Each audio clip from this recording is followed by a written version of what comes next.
ਸ਼ਬੀਰ ਹੈ ਸਰ ਜੀ। ਸ਼ਬੀਰ ਹੈ ਜੀ ਮੇਰਾ ਨਾਮ। ਮਜ਼ਦੂਰੀ ਕਰਦੇ ਹਾਂ ਜੀ। ਐਕਸੀਡੈਂਟ ਹੋਇਆ ਜੀ ਤੇ ਹੱਡੀ ਟੁੱਟ ਗਈ। ਨਿੱਕੇ ਨਿੱਕੇ ਬੱਚਿਆਂ ਜੀ ਪੱਟੀ ਲਵਾਉਣੀ ਹੈ, ਪੈਸੇ ਨਹੀਂ ਹੈ। ਐਕਸੀਡੈਂਟ ਜੀ, ਮੋਟਰਸਾਈਕਲ ਸ਼ਹਿਰ ਜਾ ਰਿਹਾ ਸੀ ਮਜ਼ਦੂਰੀ ਤੇ ਉਹਨਾਂ ਨੇ ਮੋਟਰਸਾਈਕਲ ਵਿੱਚ ਮਾਰਿਆ, ਹੱਡੀ ਟੁੱਟ ਗਈ। ਪਲਸਤਰ ਲਵਾਉਣਾ 700 ਰੁਪਏ। ਸਰ ਜੀ ਜਮ੍ਹਾਂ ਹੁੰਦੇ ਤਾਂ ਫੇਰ ਕਿਹੜਾ ਰੋਲਾ ਸੀ। ਪੈਸੇ ਜੀ ਹੁਣ ਬੱਚਿਆਂ ਨੂੰ ਖਵਾ ਰਹੇ ਹਾਂ, ਅਸੀਂ ਕਿੱਥੇ ਰੱਖ ਰਹੇ। ਮਜ਼ਦੂਰੀ ਹੈ ਜੀ 700 ਰੁਪਈਆ, ਆਉਣ ਜਾਣ ਦਾ ਕਿਰਾਇਆ ਵੀ ਹੈ। 5 ਬੱਚੇ ਨੇ ਜੀ, ਕਿਸੇ ਦਾ ਰਿਆਇਆ ਬੈਠਾ ਹੈ ਸਰ ਜੀ, ਕੋਈ ਵਸੈਲ ਨਹੀਂ। ਮਜ਼ਦੂਰੀ ਕਰਕੇ ਬੱਚਿਆਂ ਨੂੰ ਖਿਲਾ ਰਹੇ ਹਾਂ ਜੀ। ਮਜ਼ਦੂਰੀ ਤੇ ਜਾ ਰਿਹਾ ਸੀ ਜੀ, ਉਹ ਰਸਤੇ 'ਚ ਮੋਟਰਸਾਈਕਲ ਵਾਲੇ ਨੇ ਮਾਰਿਆ, ਮੇਰੀ ਹੱਡੀ ਟੁੱਟ ਗਈ। ਲਿਆ ਥੋੜ੍ਹਾ ਜਿਹਾ ਪੈਸੇ ਸਰ ਜੀ ਚਾਹੀਦੇ ਨੇ, ਪੱਟੀ ਲਵਾਉਣੀ। 2000 ਰੁਪਏ ਦੀ ਜ਼ਰੂਰਤ ਹੈ ਜੀ ਮਜ਼ੀਦ ਹੈ। ਪੱਟੀ ਲਵਾਉਣ ਜਾਣਾ 9:30 ਵਜੇ ਦਾ ਡਾਕਟਰ ਨੇ 1000 ਰੁਪਏ ਲੈਂਦਾ ਜੀ ਪੱਟੀ ਵਾਲਾ। 9 ਵਜੇ ਜਾਣਾ ਸੀ ਜੀ।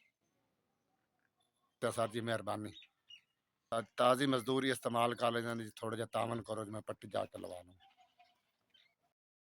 ਬਿਲकुल 4000 महीने मिल जी मिल गया। मैं इसकी इलाज करे सा, छोटे छोटे बच्चे जी, मजदूर बंदा, चौथे पंजवें दिन का पिया जी। शुक्रिया, अल्लाह ताला तुहानू बहुत देवे, इस तो ज़्यादा देवे ताला जी, इस तो ज़्यादा देवे अल्लाह, दुगना देवे तिगना देवे जी। पूरी जमात का शुक्रिया, बहुत शुक्रिया जी। तुसी साडा बहुत ज़्यादा ख्याल रखते हो, अल्लाह ताला इस तो ज़्यादा देवे जी, बहुत ज़्यादा। SVS इन्हें 4000 रुपया पहुँचाया, ताला इन्होंने ज़्यादा देवे, इस तो ज़्यादा देवे। बहुत शुक्रिया, बहुत ढेर शुक्रिया।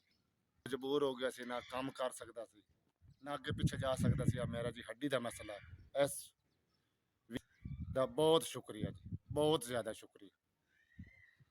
भला हर दी खैर या अल्लाह, हर दा भला हर दी खैर।